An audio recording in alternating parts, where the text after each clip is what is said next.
Since it is 1 minute after our 4 o'clock start, I will call to order the special meeting of the Darien Police Commission, 2,432nd. First order of business is acceptance of the minutes of April 7th. Motion to approve. Motion to approve. Any discussion? Second? Second. I guess I did that out of order. All those in favor? Aye. Correspondence, none? Goodness. We had a couple of outgoing correspondence, thank you notes for folks who dropped off food and stuff, but nothing incoming for the Okay. commission's attention. I can't say the same thing about department activity, so I will turn that over to Captain Marin. Sure, this is going to be for the last almost 3 weeks. On April 7th, a 73-year-old Darien man was arrested for vandalism. On April 18th, a 55-year-old Stratford man was arrested for a burglary committed in the fall of 2021. On April 21st, at approximately 6 p.m., an officer conducting traffic enforcement on the post road attempted to stop a vehicle for several traffic violations. However, the vehicle did not stop. No pursuit was initiated. However, information obtained through the registration led the officer to identify the operator. Approximately 9 p.m. the same day, a 19-year-old Norwalk man turned himself into police headquarters and was arrested for numerous misdemeanor motor vehicle charges. On April 22nd, an officer patrolling during the overnight shift observed suspicious activity behind 390 Post Road. Further investigation revealed that the 2 men from Staten Island were attempting to steal used cooking oil. As a result, the 2 men were taken into custody and the vehicle they were using was seized. We had 1 catalytic converter theft, 2 commercial burglaries, these were during the overnight, 1 DWI arrest, 5 domestic disturbances, 2 of which involved arrests. We had 1 residential structure fire, unfortunately, right up the street here on Hecker Avenue. 1 incident involving mail theft, 1 incident involving fraud or scam. 2 reported stolen cars, I guess make that 3 as of this morning. 2 of which were unlocked with keys in it. 4 burglaries of motor vehicles that were left unlocked. 17 motor vehicle accidents, 5 of which involved minor injuries. 75 traffic stops conducted by the patrol division.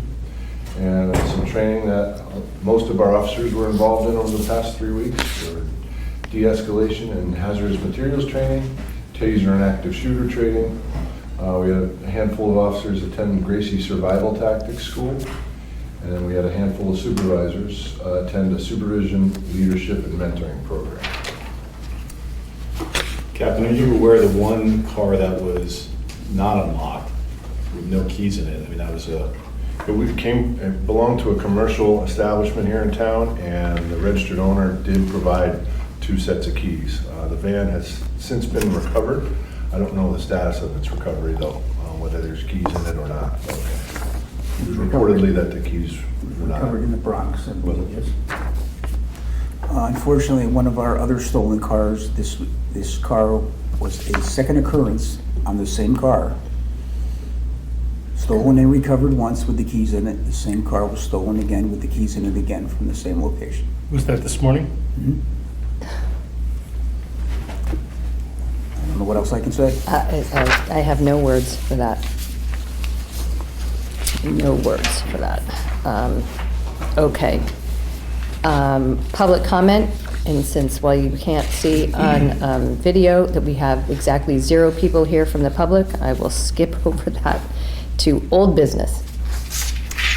Building issue update. The HVAC people have been here all week. I've seen their car in the parking lot, so they are working with Dave Sabini from the DPW. I think they're getting close to the fine tuning of this system, so still ongoing, but they are here on site doing something that looks like is positive. Could move us in the right direction. I see them in the room here on the 2nd floor that has a lot of blinking lights and everything. There's technicians in there looking at things, so I'm assuming they're getting closer every day. Okay. Other building updates. Unfortunately, I didn't have a chance this week to meet with the beautification committee. I believe the beautification committee will be taking over the care of our beds out front of the police department. We will still mow and maintain the lawn here, but as far as the actual plantings, I think we're going to... Were you doing that personally before this, Chief? No, the Parks and Rec Okay. Commission was taking care of that, but Parks and Rec. because of some horse trading and some things that Okay. needed to be done at other town locations, they couldn't continue that. So if the beautification people can step up to the plate and keep our grounds looking nice and neat, clean and presentable, I'm more than happy to partner with them, and if they're happy to do that for us. So we're working through that as well. I'll get Captain Hedema to meet with them and myself hopefully early next week. I think that's it. I have one more building. I was just informed that beginning next week, the Axon Company is going to start installing our interview and interrogation system to replace our old case cracker system. There was a kind of a backlog on parts, I think it was, for months and months and months, and I get the guys together and Just for the commission's edification and for people who might be watching, you know, state statutory law makes us required to videotape interviews within the police building for certain crimes. We do it for almost every crime. So the system that we had was failing for quite some time. Taser Axon, who does our body cams and our dash cameras, this is the same company, it's the same system, the retention's in the same cloud, it's streamlined kind of one-stop shopping. I did get an inquiry from Taser Axon last month, so why haven't you paid us according to our agreed upon payment schedule? And my answer was, if I see something apparently happening, like you're actually doing something for us, and boxes start arriving that say Taser Axon, I'll start paying you according to the schedule. So miraculously, about 3 or 4 days later, boxes started arriving because they wanted to get paid. So, Funny how that works, huh? yeah, so now we'll make them whole and we'll get our system up and running. So that should be that's going to be a big step forward, and it's going to be just a streamlined, efficient operation. It dovetails with our other video retention system. So all good there. Oh, good, okay. Hiring update. Well, we're going to be interviewing some additional sworn officer candidates. I don't know when that's, Jan?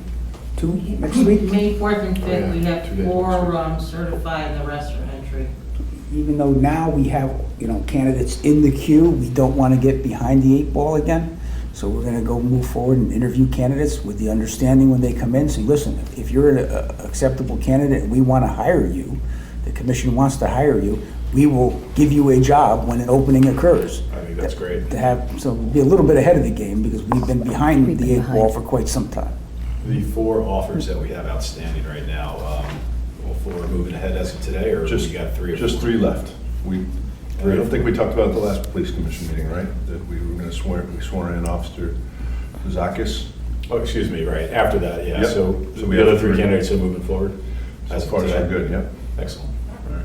Civilian dispatchers as well. We're still seeking civilian dispatch candidates. On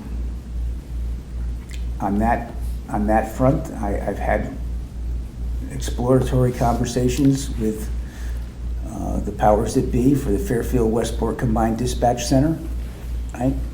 As the commission knows, that wouldn't be my first choice, but I think that we need to do our due diligence to keep all options open.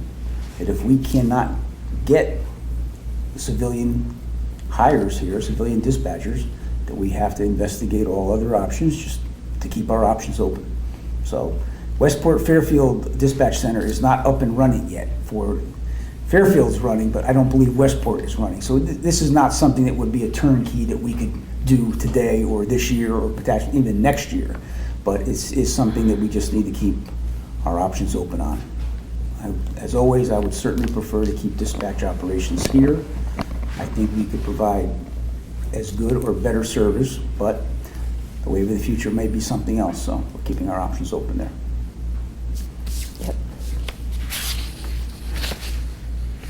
All right, any other old business? New business. Start with traffic. All right, so there was a Q alert filed by one of our officers on Christie Hill Road, who was up there. He was investigating a traffic collision on Lower Christie Hill Road. And we had the same situation happen maybe 10 years ago on Middlesex Road by Holly and Libby Lane. Over the course of history, Yep. there was no stop signs at some of these side streets. Right? Stop signs are not required at an intersection, but they're pretty standardized now around town that we do have stop signs and stop bars I think at most side streets.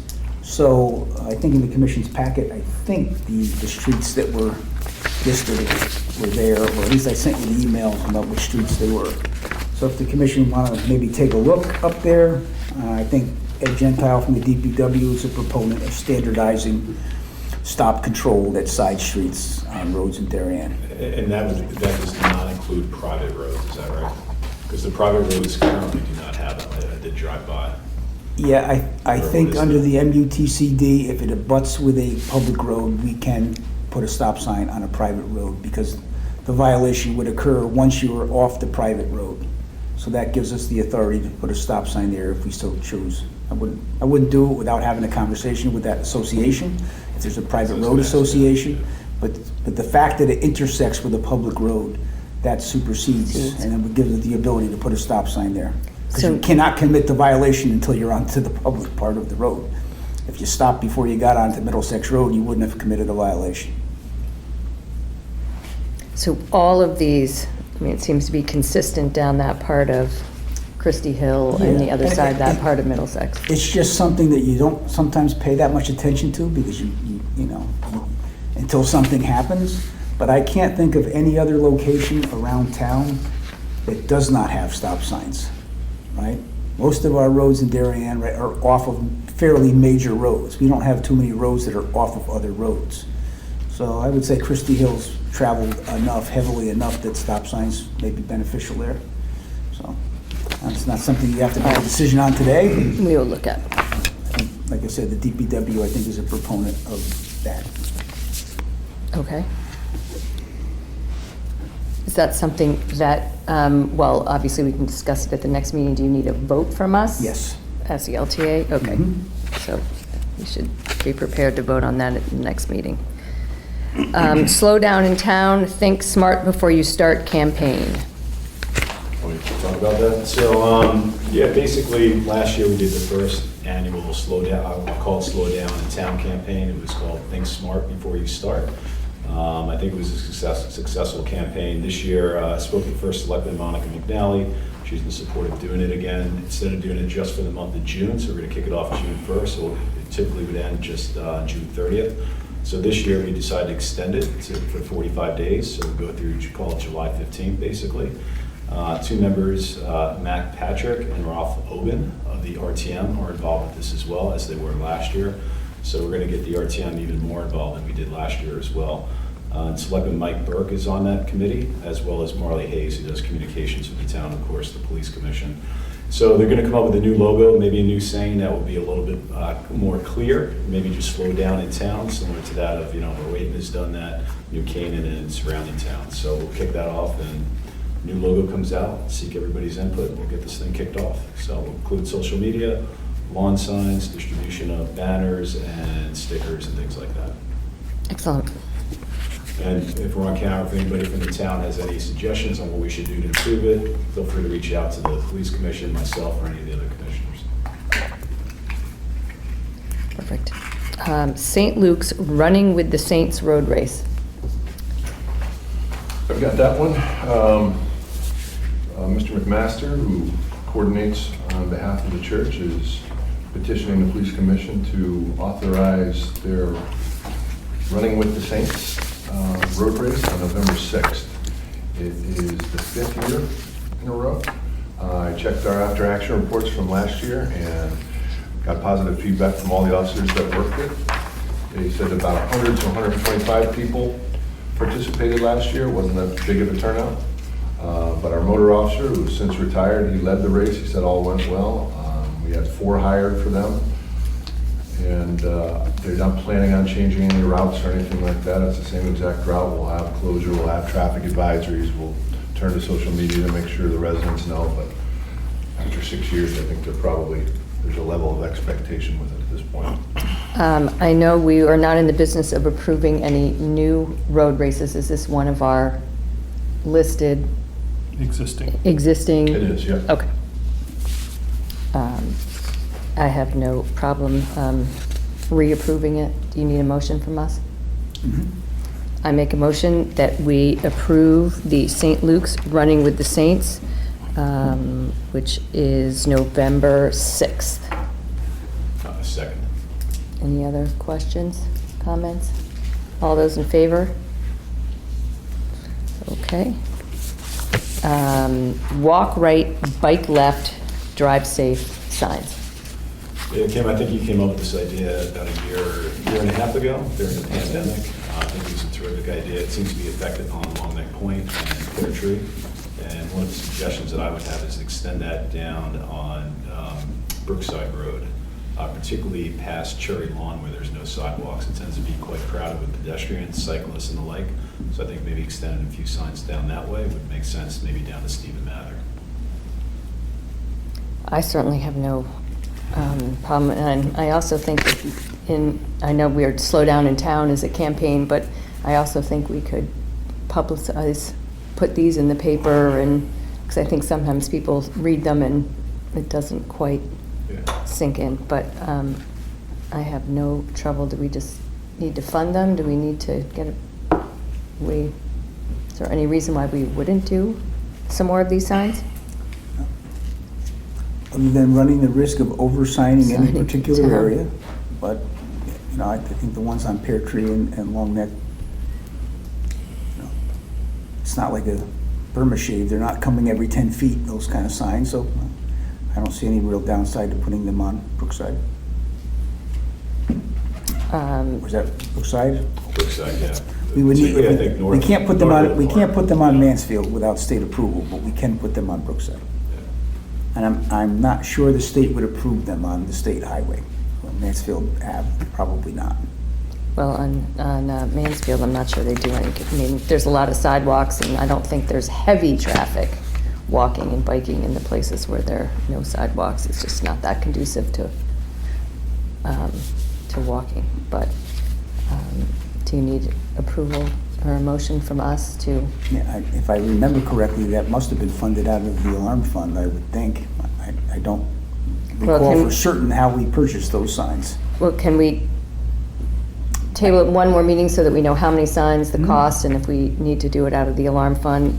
The other thing, this is just from someone who has experience with them on Pear Tree and Long Neck Point, putting them in the right place is critical to their success, because if you put them in a place where people are generally, I would say, breaking the rules or doing, there's places to put them, and then there's places where they're less effective. So if you, maybe Brent, if that's your area, you can go out and see where they might. But can we come back next time with number and cost and whether it comes out of the alarm fund? Sure. Is that all right? Yeah, perfect. Okay. We have one more traffic issue, which really could also come under correspondence, and I think the commission has this letter from a Long Neck Point resident. This is in the packet, Chief. It is not in the But packet. you forwarded it to us. I forwarded This is it. I already forwarded it to people. So, you know, one of the main topics here first, let's kind of address is the request for the LTA to consider making Pear Tree Point and Long Neck Point one-way loop. That is a heavy lift. That is something that I would not recommend the LTA consider unless they get significant input from the people who live on Long Neck Point and Pear Tree Point. I suspect you're going to get. Yeah, I don't think there will be universal concurrence for that. I'm not sure it would solve the problem. I'll just say, for example, beach traffic in the summer would have to be, you would only be able to get to the beach one way. So all traffic would be going on one road to go to the beach, and all traffic would be exiting the beach off of one road. I'm not sure it would bring about the desired result that people might think, right? We already try to mitigate some of that during the summer, right? When traffic picks up a little bit with the no left turn sign leaving Pear Coming out Tree of as the well, beach, right? right. Not that people necessarily obey it, but it is an attempt to do that. So, you know, to that end, as far as having enforcement down there, which was another request of the resident, I've requested Captain Marin from Field Services does detail speeding and traveling fast enforcement down there. So I guess for anybody who might be watching on TV, I guess this is your fair warning. There will be enforcement going on Long Neck Point and potentially Pear Tree Point in the near future. So be forewarned. We're looking for compliance. We're not looking to give out tickets. Tickets are not inexpensive. clearly, if you're going 15 over and a 30 and you're going 45 and 50, you're looking at a ticket that's at least $150. And, potential insurance rates going up, so. A lot of walkers in that area, as everyone knows. Pear Tree Point Road especially is not conducive for biking or walking. It just was not crafted that way. It's a very narrow road. With turns. Long Neck Point's a little more wide open and a straightaway, and yeah, we get it. People sometimes step on a little bit down there, but we will do our enforcement end up there. So, the bigger questions are questions that really we're gonna have to have a lot of consideration to do anything as drastic as making it a one-way loop. Yeah, and I agree with you. I'm not sure that's going to stop the speed, but, okay, well, we come into the summer months and it probably gets worse rather than better, so we'll see how it goes if we're out there a little more. A lot of construction going on. There is a There's lot of so construction a lot going of on. construction vehicles going down there as well. We'll be out there. Yeah.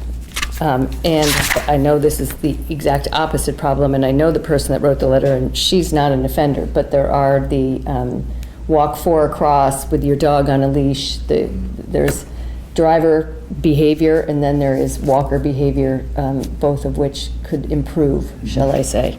I know we've had officer interactions with residents, well, not residents, but walkers in that area that have been problematic and certainly not respectful to the officers.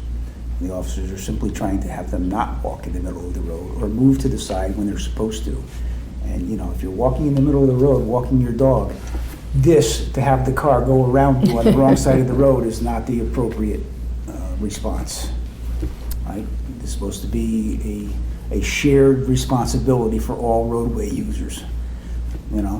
Having the cars go in the opposite lane because you don't want to move over because you are 4 abreast walking your dogs is just not. Or your Your strollers. or whatever. Or with your headphones in. Yes, we could have a lot of signs on Long Neck Point for almost every traveler. Okay, PSA Unlocked Cars. Well, as everyone here knows, and probably some of the people who watch on Channel 79, we partnered with the Norwalk Community College to create public service announcements for Unlocked Cars.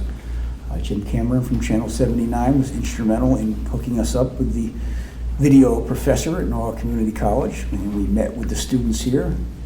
They have supplied to us their submissions. The commission, I believe, has watched the submissions. Now we just need for the commission to decide which are the 2 first place winners and who is the 1 runner-up, so we can give the awards to the videographers who created these PSAs for us. Jim Cameron's waiting for us to tell him which are the winning submissions, and they're going to run them. I think we should put them up on our town DPD website, also on the town website as well. Some of them are very well done. Very well done. And I was not surprised, to be honest with you. I thought they would be very well done based on the ones that they did for Channel 79 that Jim shared with me. So I think a few of them were very, very good. So I know it might be a tough choice, but if the commission can let me know collectively who they think the winners are, we will. All right, we will do that. I have watched them, but. We'll get the winners down here and we'll have a little photo op and get them a little press as well. Yes, we appreciate their efforts. They were very good. Yes, they were. And hopefully they will do some good. Not just an academic exercise, but an actual move the needle on the problem they are trying to solve. Okay. As a commission, we will get on that. Department gift fund, request for $500 for the purchase of an FBI National Academy plaque that will list all Darien Police Department attendees. A picture of the plaque was placed in your folders. As the commission knows, we have a very nice plaque in our lobby that honors all members of the Darien Police Department, past and present, who have served in the armed services in all branches. This is a similar plaque, but it's, if you want to say, it's a little more exclusive because in the 100-year history of the department, I believe we've only had 14 or 15 attendees for the FBI National Academy, maybe a couple more. This plaque has 24 names, and I'd like to get this plaque to honor those people who have attended the FBI National Academy. How many do we have? I think it's maybe 14 or 15. In our 100-year history? The FBI National Academy, I believe, started in 1939, So it's- and we had somebody, I think, in this, like, low 2 digits, like session 20, and we're up, I think, to session 283. So it is a feat to be nominated and attend the FBI National Academy. It's not easy, as the commission knows. We've been very fortunate in our small department here to have top shelf police executives attend there, so. I guess we shouldn't get in grade until the captain comes back, right? Yes. Well, I'm hoping that we'll get it done in advance and, just not put it on if he doesn't materialize come September. But you can see it's very nice. It's a very nice plaque. I think it would be a good thing for the department to have.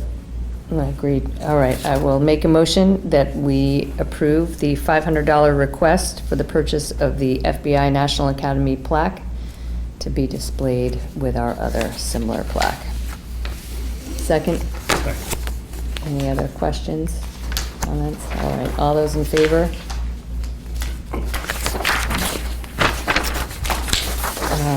Okay, it is a special meeting. We are coming to the end of our agenda.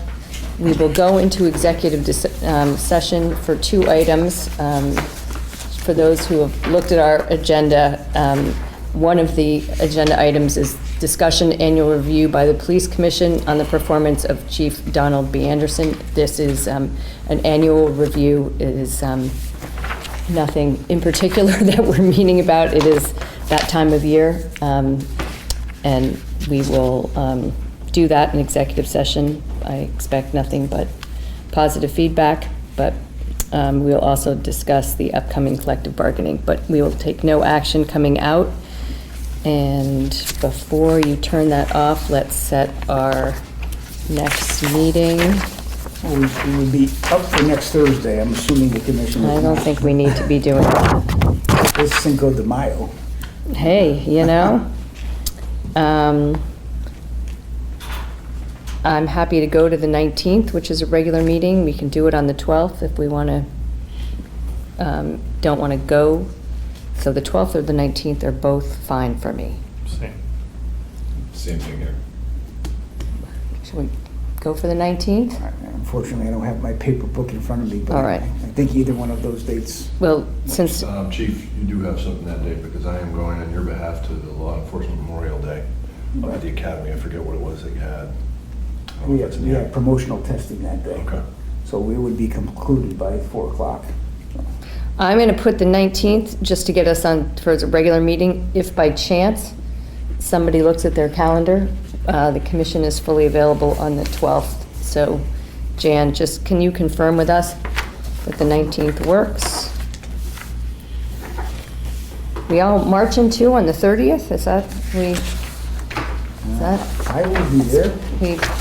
Everybody? I will not. Captain Marin will not be there. Oh. Goodness, I think well, Captain Hedema, I think, will be there. all right, She'll well, have to What run day the. is it? we are, I think we are on Monday, On Memorial Day. but the parade is going off and We we're got all, our okay, state highway use permit. all right. We're all good. Same route, no changes, Know it well, hopefully good weather. yes, be nice to get back to some semblance of normalcy. Okay, with that, we will adjourn to go into executive session.